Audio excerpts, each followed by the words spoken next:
To my channel. सो हम class 9th का chapter number first कर रहे हैं।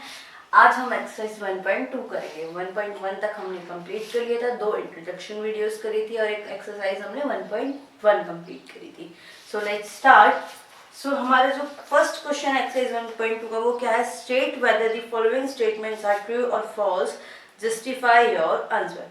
हमें क्या करना है, यहाँ पे ट्रू फॉल्स बताना है और अपना आंसर जस्टिफाई करना है। हमारा फर्स्ट स्टेटमेंट क्या है, देखिए every irrational number is a real number.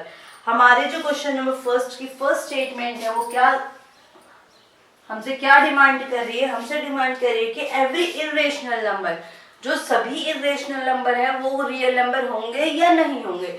सो बच्चों रियल नंबर कौन से होते हैं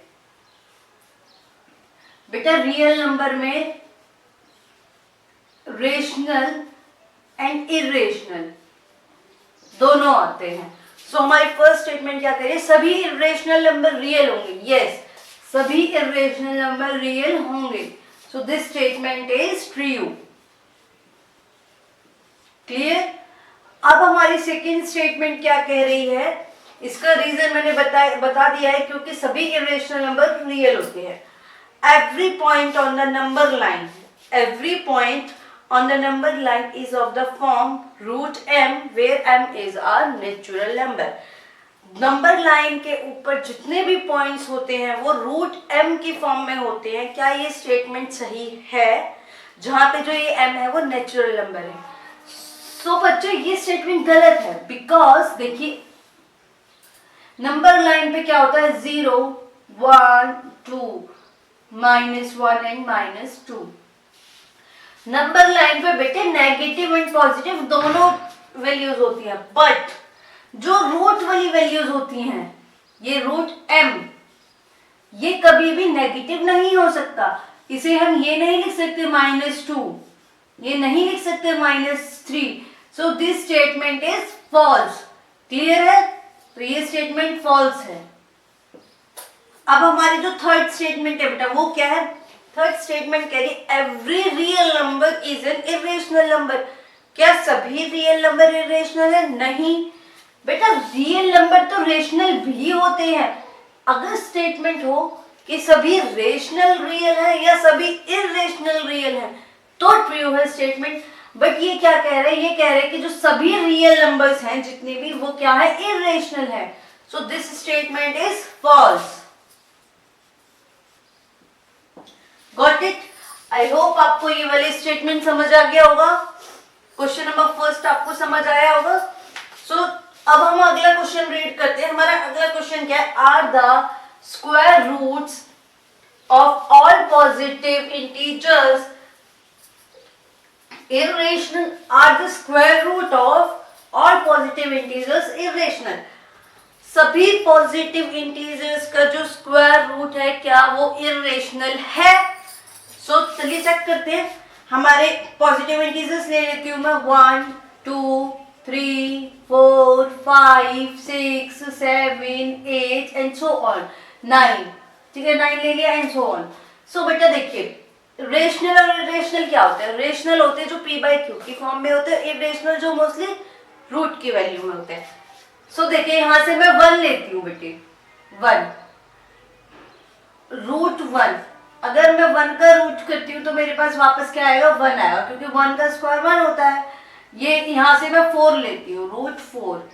तो मैं इस रूट 4 को क्या लिख सकती हूँ, 2 × 2 विच इज 2, क्योंकि ये 2 का स्क्वायर हो जाएगा, स्क्वायर से रूट कैंसिल हो जाएगा, राइट। मैंने यहाँ पे रूट 9 ले लिया। सिमिलरली रूट 9 को रूट 3 × 3, सो ये 3 का स्क्वायर, तो ये कट गया, यहाँ पे 3 बच गया। तो बेटा ये भी तो पॉजिटिव इंटीजर्स है, लेकिन ये तो इरेशनल की फॉर्म में नहीं आ रही है, तो रेशनल की फॉर्म में आ रहे हैं। सो जो are the square roots of, so no all the square roots of positive integers are not irrational. Clear है। एग्जाम्पल मैंने यहाँ पे दे दिए, क्वेश्चन में आगे यही पूछा था, if not given example of the square root of a number that is rational number. तो यहाँ पे ये मेरे एग्जाम्पल्स आ चुके हैं, मैंने रेशनल नंबर बता दिए हैं। क्लियर। सो थर्ड क्वेश्चन पे चलते हैं हम। हमारा थर्ड क्वेश्चन क्या है, हमें नंबर लाइन पर √5 रिप्रेजेंट करना है। क्लियर, नंबर लाइन पर √5 रिप्रेजेंट करना है। सो हम यहाँ पे ले लेते हैं, नंबर लाइन बना लेते हैं। यहाँ पे ये 0 1 2 -1 -2, गॉट इट। तो मैं यहाँ पे नंबर लाइन 2 है, ये 2 पॉइंट पे मैं एक राइट एंगल बना लेती हूँ, उसको फिर O पॉइंट से मिला देते हैं। क्लियर, ये मैंने यहाँ पे O पॉइंट से मिला दिया और इसे नाम दे देती हूं मैं A। सो OA हमारा क्या बन गया, √5। That is our question number 3, √5 बन गया।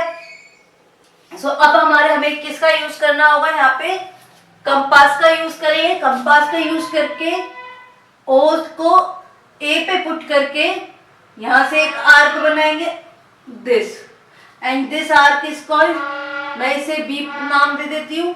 सो O से B तक ये हमारी क्या हो गई, √5 हो गई। क्लियर है, आई होप यहां तक समझ आया होगा। इसके बाद अभी हमें इसे पुट कर देते हैं किस पर, पाइथागोरस थ्योरम में मैं बता चुकी हूँ। तो सो टेकिंग ट्राइंगल AO, इसे C नाम दे दूं, ट्राइंगल AOC ले लेती हूँ। सो AO का square is equals to AC का स्क्वायर प्लस OC का स्क्वायर। AO हमें प्रूव करना है ये √5 है या नहीं। सो बेटा AC हमारी कितनी यूनिट ली है हमने, 1 यूनिट, 1 का स्क्वायर, प्लस OC कितना लिया है बेटे, 2 यूनिट, तो 2 का square, which is equals to AO का स्क्वायर। सो AO का square is equals to 1 + 4, AO का square is equals to 5। So AO हमारा क्या आ गया, √5। आई होप क्लियर हो गया होगा यहाँ तक। हमारा क्वेश्चन नंबर 4 बेटा क्लासरूम एक्टिविटी है, वो मैं आपको फिर कभी बताऊंगी, या मतलब एक शॉर्ट वीडियो के थ्रू बता दूंगी, ठीक है। आई होप आपको ये 1.2 समझ आ गई होगी, क्लियर हो गई होगी। मिलते हैं नेक्स्ट वीडियो में, और जिसने भी हमारा चैनल सब्सक्राइब नहीं किया है, हमारे चैनल को सब्सक्राइब कर लीजिए। जब तक के लिए बाय बाय।